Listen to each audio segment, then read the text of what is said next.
Welcome to Linda's Corner. My name is Linda Bjork, and today we're going to be talking about helping leaders become happier. I'm delighted to welcome special guest Steve Fredlund from Minnesota. Steve is a problem solver, visionary, humanitarian, TEDx speaker, founder and lead strategist for Steve Fredlund Solutions, and the creator of The Solving Box. You can learn more about Steve at his website, stevefredlund.com, and I'll include a link in the description. Welcome, Steve. I'm so glad that you could join with me today. Hey, thanks, Linda. I'm happy to be here.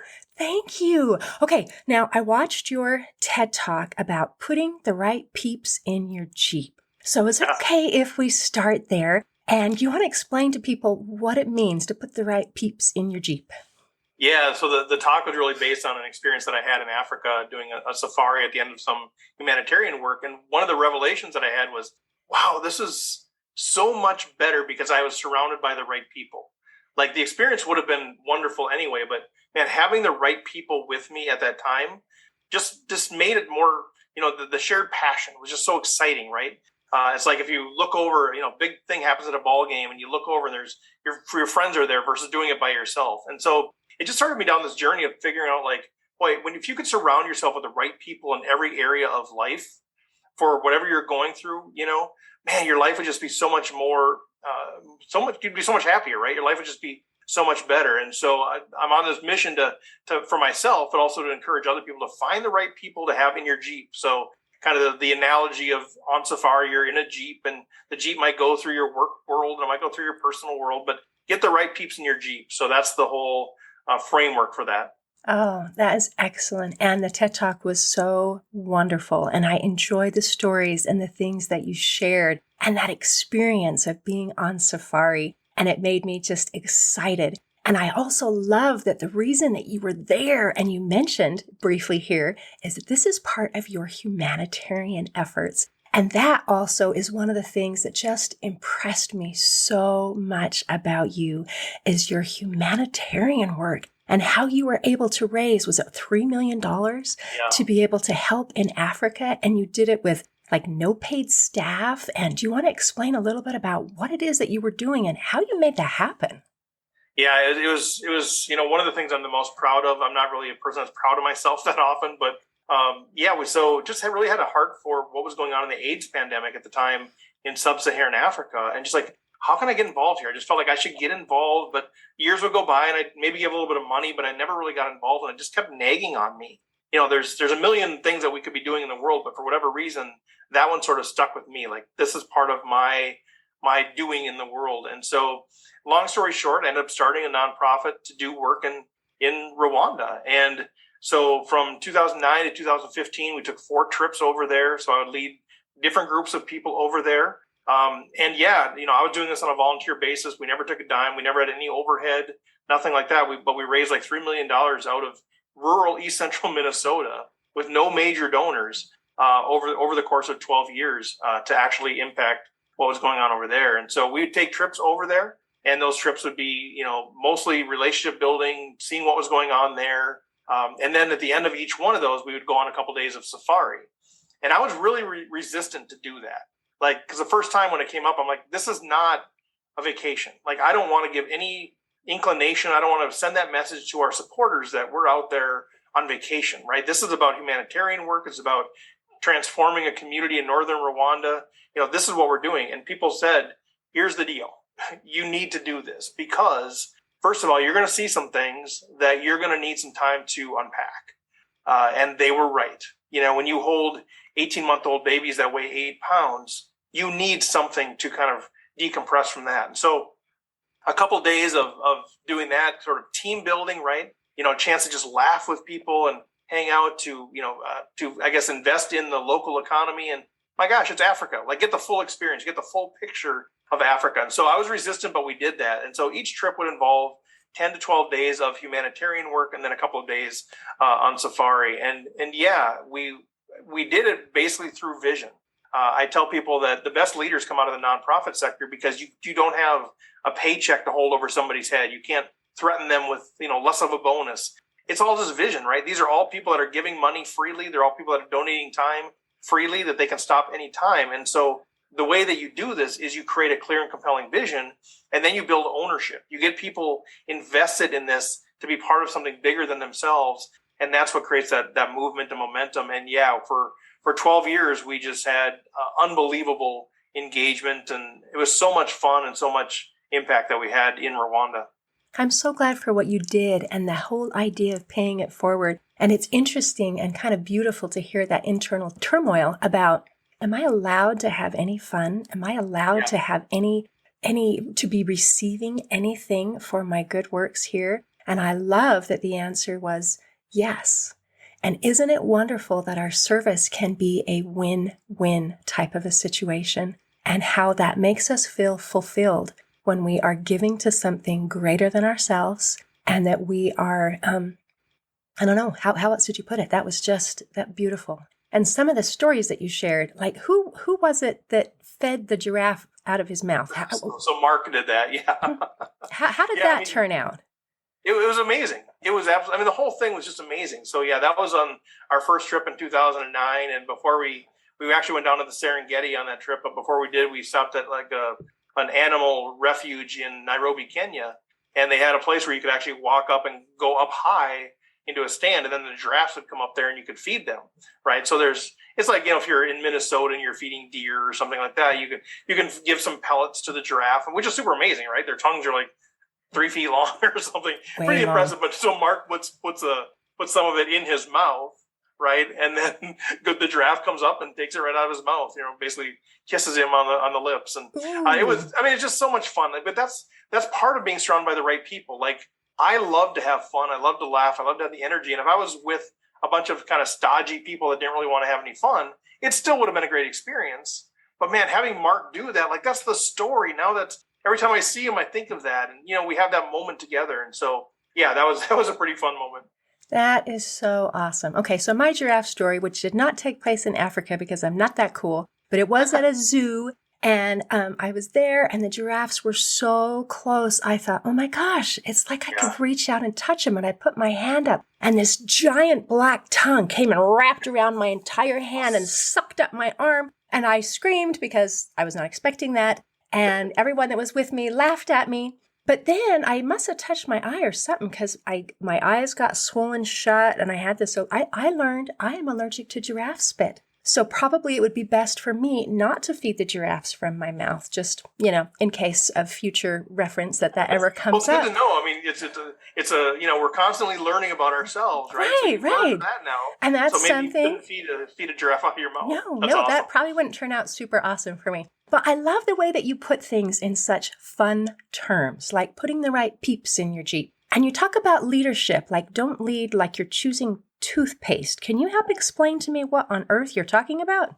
Yeah, well, as humans, I think we're so predisposed to choosing the default in everything that we do. And I talk about toothpaste because most of us have never done like a big, taste test and read all the documentation on what's most effective, right? When we're choosing our toothpaste, we don't do that, right? We're not going to sit down, is it Colgate, AIM, Crest, Pepsodent, Sensodyne? Which one tastes the best? Which one's most effective? And let's figure out the optimal. We don't do that. We choose toothpaste based on what we grew up with or what we married into, whatever that is. It's not that logical. And I think a lot of times we live our life making decisions, and we lead like we're choosing toothpaste. We just choose the default. What's been done before, what's always been done, and that's what we tend to do. And I think that's because we are predisposed to choosing the default, right? We're hardwired that way. I think about, there's been some great studies around how humans choose defaults, but one of the great examples to me is organ donation. If you're in a country where organ donation is not the default, like in the United States, organ donation is not the default. You have to opt in to become an organ donor. Well, maybe 5 to 15 to 20% of people become organ donors in those countries. But there's other countries where the default is that you are an organ donor and you need to opt out of that. Well, they have like 90 to 95% of their people are organ donors. So what's different? It's the same logical decision, right? Do I want to donate my organs or do I not?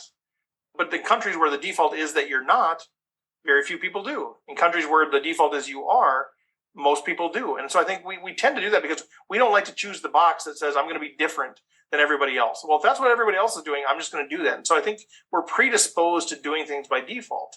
And I think that carries into our life and into our leadership, where we just do things, how should we do this? Well, that's the way it's always been done. Linda did it this way, so I'm just going to do it this way. And I think part of what's embedded in that as a leader is that then if things go wrong, I can say, well, that's the way that Linda always did it.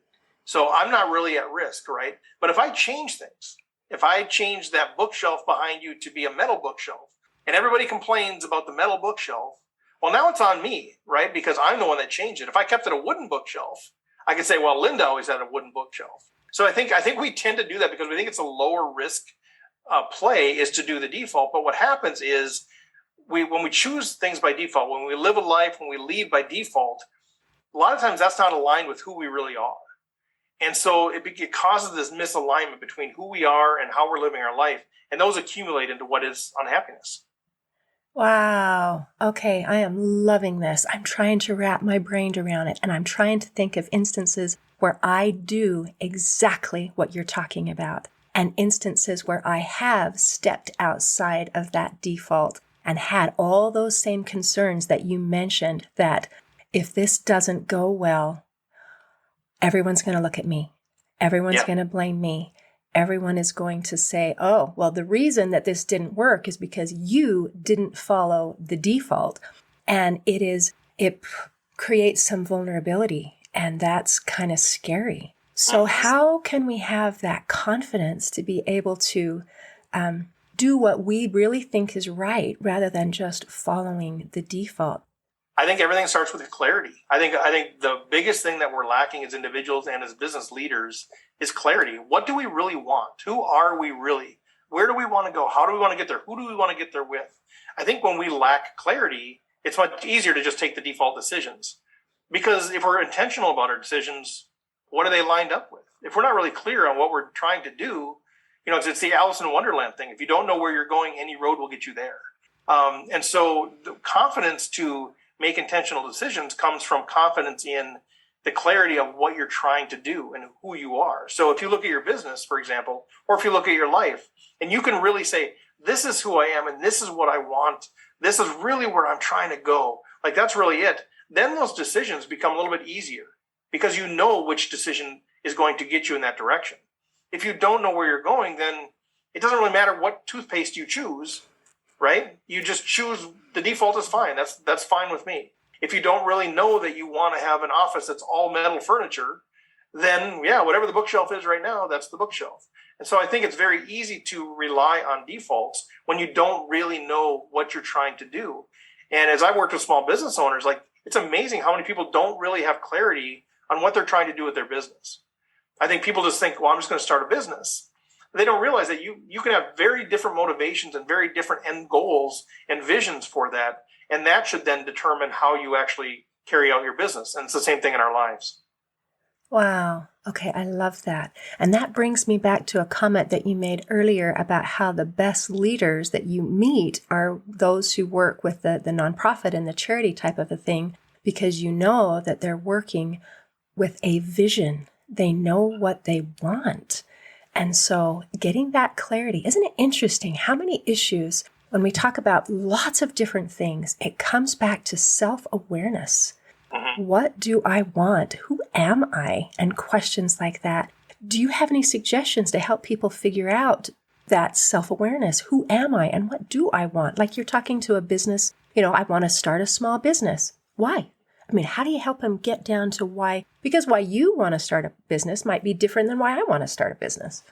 Yeah, and people don't even realize there's different options, right? I mean, do you want to make as much money as possible? Do you want as much free time? Do you want to leave an asset to your children? Do you want to have impact in the community? Like, what are you really trying to do? And people don't know that. And I think, so how do you get there? I think there's two pieces. There's if you're a business owner or in a career, what do you want from your business and career?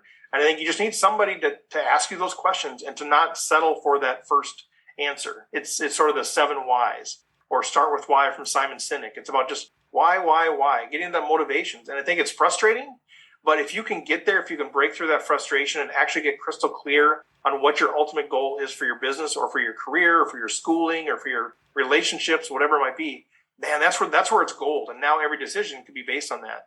So part of that is just is sort of stripping away all of the expectations on you, all of what society says you should do with your business, and really getting to the heart of what do you want from your business.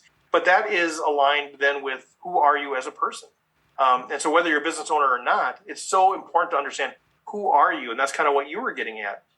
And there's a lot of ways that you can do that. You can get outside help, a therapist, a friend, a mentor, whoever. You can also do personality tests. I used to think personality tests were terrible.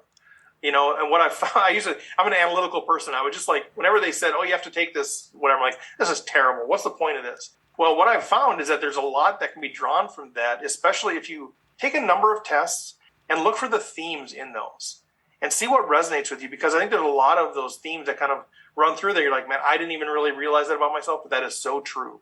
And so that might give you some more clues. So however it is that you can do that internal soul searching and figure out who you really are, I'd say do it. It's worth it so much. And then once you have this clarity, once you understand who you are, what you want, how you run the business, that's not enough, right? Clarity without intentionality is just sort of dreaming. I forget the actual quote that's there. If you have a vision without action, it's just dreaming, right? I got a vision for the future and you don't take any action, well, you're just dreaming. You're just hoping. Just like in the same way, if you don't have vision, but you have a lot of activity, a lot of action, you're just passing time. You need to combine those two things. So the first step is getting really clear on who you are, what you want, what kind of business you're operating, how you want to do business, where you want to go, when you want to retire, all of these things. Get that clarity and now be intentional about lining up those decisions, those strategies, those solutions to that clarity. Oh, man, you are amazing. Okay, so from that, I'm picking up so many things. One is you kind of made a distinction between the difference of busyness and productivity. Yes. And busyness is just the action, and productivity is the action combined with the intention that we are moving somewhere. I'm not just spinning my wheels, I am moving forward. And I think that's very important because a lot of people feel like I need to be busy. That is what productivity looks like. And that's not necessarily true. I also loved as you were describing how to get this clarity and how to get this self-awareness that there is more than one right way to do it. And I love that because I believe there's more than one right way to do things. And so I love that you keep that open and that this particular path might work best for this person and that particular path might work best for this person. So here are the options. Here's your tool belt. Now, what is going to work best for you? And I also loved that as you're working through that self-awareness, you stripped off the layers of other people's expectations. Because I think a lot of times people stick with other people's expectations and they don't even know what they want. Because, maybe somebody thinks I should make a certain amount of money because that's where my value is. Or maybe maybe my family thinks I have to go into this particular career because that's what they expect. And so it takes courage, I think, to let those go and then peel off those layers and say, okay, now I'm to me. What do I want? And that just getting to that step, I think, is really scary before you even figure out what it is that you do want, to be able to say what I want matters. It's scary and it's hard because we are inundated with that message of what we should want, and there's, I forget which author said that, but we allow ourselves to get should on, right? You got to be careful there, but you should do this. I should do this. We should, should. And we had should on all the time. And I think that's what happens in our life. And I think that's what I realized about 15 years ago when I reached my big moment of realizing that, man, my life was amazing on paper, right? I had Fortune 500 company, been promoted, my relationship with my wife, my kids, everything was amazing on paper. Middle-class white male in the United States, right? All the privilege, everything in the world was at my disposal, perfect life on paper. But somebody forgot to tell my heart that I had a perfect life, Ooh. Right? I had this perfect life, but it wasn't my life. And part of that made me feel really guilty because, what right do I have to complain?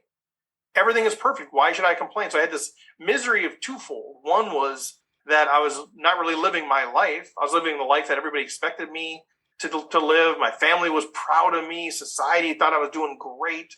I was climbing the corporate ladder. Everything on paper and what society would tell me was great, but it wasn't my life. But then I felt guilty about the possibility of complaining about that. I was completely miserable in that good life, but I felt like I couldn't complain because what right did I have to complain when my life was so good on paper? And so, I call it the good life trap. You're just kind of in this good life, but you're trapped. And I think a lot of people feel that way in the corporate world or in small business, nonprofits, wherever it is, where they feel like, man, life is good. I hate it. I'm miserable, but I can't complain. And so we just kind of stay in that space. And so, yeah, I think we need to get to that point where we say, what do I really want? And it's like you said, it's scary. And it's really, really difficult, because how do you strip away, for me at the time, 35 years of, success and what the world, expects of me, what my family wants of me, and all of this baggage, to say, this isn't really me. That's tough to do. Way tough. So how did you do it? And what made you realize that you needed to do it? Just that feeling misery and that discontinuity between the paper and the heart? Yeah, day after day. So I'm in Minneapolis, and I was working downtown, and I'd spend my lunch hours walking across the Stone Arch Bridge. And I can remember this so carefully, going, what is wrong with me? Just talking out loud to myself, like, what is wrong with me? And I'm sure people thought I was crazy, but I'm like, what is going on here? My life is so great, and I was miserable. And so for me, the step was to reach out to a person who I considered a mentor. I didn't have a formal mentoring relationship, but he was a professor of mine as I went through my MBA program. And I just reached out and said, Paul, I don't know what to do here. Like, I am so confused. I need help, because I didn't want to tell my wife. I didn't want her getting nervous about, oh man, is Steve unhappy at work? Because, right, that's not what society tells us, and I didn't know who to call. So I called Paul. And within about 15 minutes after we met for dinner, he had it figured out. He figured out that, he said, all right, just here's what he did. He said, all right, tell me this. Before you got promotion, tell me your 5 strengths. He said, all right, remember we went through the MBA program. We did strengths finders. Do you remember your 5 strengths? I said, yeah, learner, relator, strategic, self-assurant, whatever. He said, okay, before you got promoted, how much were you utilizing your strengths? Man, I was maxed out on all of them. He said, now, since you got promoted, how much are you utilizing your strengths? Like, not at all. He said, the issue is that you're grieving the loss of your strengths. You are no longer, who you are is no longer lined up with what you're being asked to do. And you're at this place of disjoint. That's where you're there's so much dissonance, there's so much misalignment. So anyway, I talked to Paul, and he helped me figure that out. Like, started to realize that, wow, it actually does matter that my job lines up with who I really am. That alignment actually matters. And so that started me on this journey of figuring out who I really am and what I really want out of my career. Paul, sounds absolutely amazing. So when you talk about helping leaders to be happy, is this part of the journey? Huge part. Yeah. I mean, it's really, to me, happiness is really the intersection of what do we want and what do we have? Like, it's just not that complicated. Like, if you think about anything in your life that you're happy about, it's because things probably are how you want them to be. And if anything that you're unhappy about is probably where things aren't how you want them to be. And so the challenge is, if we want to be happier, like foundationally happier, we have all situations, we can go to a comedian, make us laugh, that makes us happy. But like, this foundational happiness, I think, is really at the intersection of when our desired reality is lined up with our actual reality. And so the question is, how do we get more and more of that overlap in that? And so part of that is clarity. Who are we? What do we really want? What is our desired reality? Like, really, truly, what is that? And then the intentionality of how do we line up our actual reality to line up with our desired reality. So it's all, all kinds of words and graphics and all kinds of stuff. But at the end of the day, what it is just helping people understand clarity. Who are you? What do you want? And then what are we going to do in your life to get that, to align to that? I love that. And I love that when you get things really down, that it can be explained simply. And I love you talk about, it's just this intersection, just right here. And that is huge. So, like you said, easy to say, not as easy to accomplish. Yep. But at least if you're clear, if we have clarity in what we want, we have a whole lot better chance of getting there. Yeah. And for some people, if you think about this circle of my desired reality, whatever that is, and, the circle of actual reality, and, to the extent that they're not aligned very well, that's where you're going to be unhappy. But where that intersection is, where things are how you want them to be, that's where happiness is. And I think for some people, what they need to do is be more intentional about pushing their actual reality to line up with their current reality. So things like, maybe you need to do things different in your business or in your career or in your schooling. Maybe you need to go back to school. Maybe you need to change a relationship, whatever it is. Maybe you need to take some action so that what you're actually experiencing is more lined up with who you are and what you want. So for some people, that is their primary issue. For some people, they maybe have a their desired reality is unrealistic, right? If my whole life dream is to play in the NBA and be a super basketball player, like if that's my whole thing right now, as a 52-year-old man with knee surgeries and a metal plate in my hip and I can't jump more than 2 inches, like, but if that's my dream, if that's my desired reality, I'm going to be so disappointed and unhappy the rest of my life. And so I need to change my vision of what my desired reality is. And so for some people, they need to change that. And I think for some people, they need to recognize that in that intersection, right, where your current reality equals your desired reality. And I know this is getting kind of whatever, but gratitude, like where things do overlap, where you are happy, man, if you can sort of magnify that with gratitude, I think a lot of us, we skip over that part. Like, yep, that's how I want it to be. We just kind of take it for granted that that's how it's always going to be. Be grateful for how the good things in your life, the good people in your life. And that does actually increase our happiness significantly by just being grateful. And I think that's part of, my trips to Rwanda. I've learned so much about that, about gratitude. Every time I turn on a water faucet, I'm grateful that I have running water now. So for the last, 13 years, every time I turn on a faucet, I'm like, this is amazing. And I think just those little things like that make me happier. I love it. Thank you. Thank you for sharing that. Now, there's one more little line that you gave that I'm curious about, and that's that you're not a ball. Would you mind explaining that one? Yeah, you probably saw I've actually got a tennis ball here as a reminder for me. And I think that comes back to how we make decisions. I think so many of us make decisions by default, right? And it's when we do that, it's like we are a tennis ball. So if I take this tennis ball and I set it down on the floor, it's literally not going to move unless some outside force moves it, right? Somebody else comes and picks it up. I accidentally kick it. The house burns down, the wind blows, whatever it might be. But, it's this idea of an object in motion tends to stay in motion, an object at rest tends to stay at rest, unless there's some outside force that's introduced. This is the Isaac Newton, one of his principles of motion. And I think we live our lives like we're a ball. We just sort of sit around waiting for the wind to blow, waiting for somebody to come kick us or pick us up, and we hope it's in the right direction.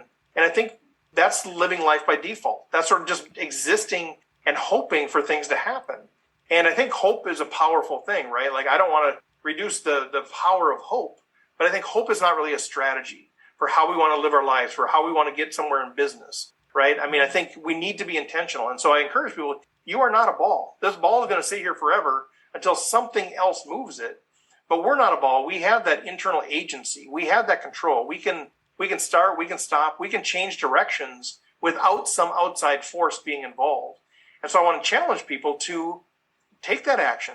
You can start something new on your own. You have that agency. You don't have to wait for somebody to start something that you can then jump onto. And the same thing, you can stop something too. You can stop a relationship.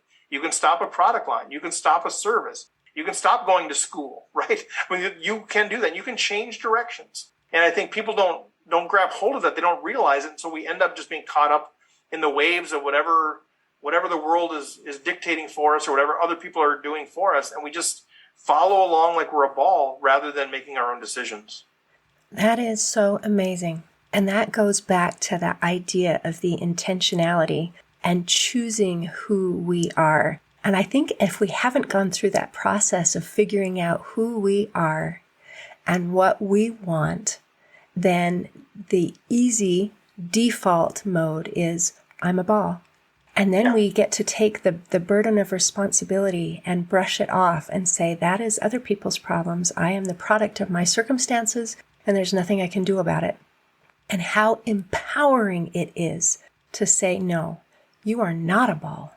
You have the power to start. You have the power to stop. And I think that is such a beautiful message. Thank you, Steve. Is there anything else that you want to make sure that we cover before we close today? Yeah, I mean, just encourage people. It is about that clarity and about that intentionality. And I would say just going back to kind of the right peeps in your Jeep, surround yourself with those people that are going to pull that out of you, that are going to actually contribute to you being an individual, that are going to ask you questions about what you want out of life or out of your business or out of your nonprofit. And, find those people that are really going to encourage you, mentor you, be with you through thick and thin. Man, it's just there's no substitute for surrounding yourself with the right people. So, and again, the right people for you might be different from the right people for me, but who is it for you? Who's going to bring out the best in who you are? So that would be my final encouragement to people is if you don't have those people, figure out who are those people and ask them. Like, I think we're afraid to like ask people like, oh, they would never want to do that. They would. People love to be asked to be in your life. So be bold, be courageous, ask people in your life that you need in your life, and maybe even exit some people that shouldn't be in your life. Thank you.